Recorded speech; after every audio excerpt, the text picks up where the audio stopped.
consumers have a credit card, they go to a brick and mortar.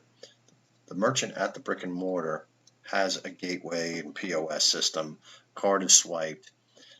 A transaction is then sent over to a processor and is looking for an authorization. The processor in turn actually sends it over to the acquiring bank, and the acquiring bank is going to prepare basically a ledger with a transaction number and a forthcoming amount.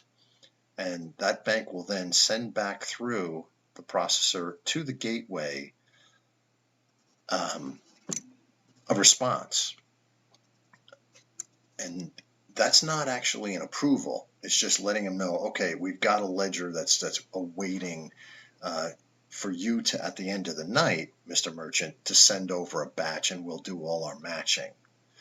In the meantime, after sending that response back to the merchant's gateway, the acquiring bank sends up to the heavy hitter TSYS Global Payments, who is then going to be the on-ramp to the Visa MasterCard credit scheme.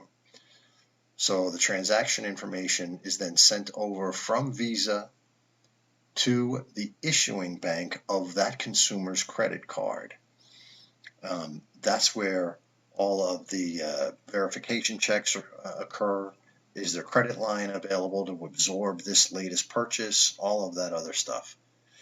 So that's when the issuing bank sends back through the credit card scheme, through TSYS, over through back to the gateway, the approval code, and then that happens within 6 to 8 seconds, and that your consumer then goes out the door, usually with product.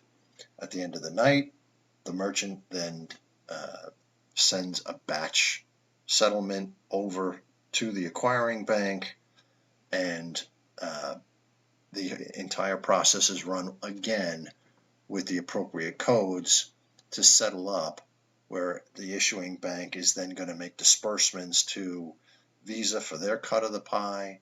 They're going to send through the Fed, the acquiring bank's cut, so that the merchant is then subsequently paid.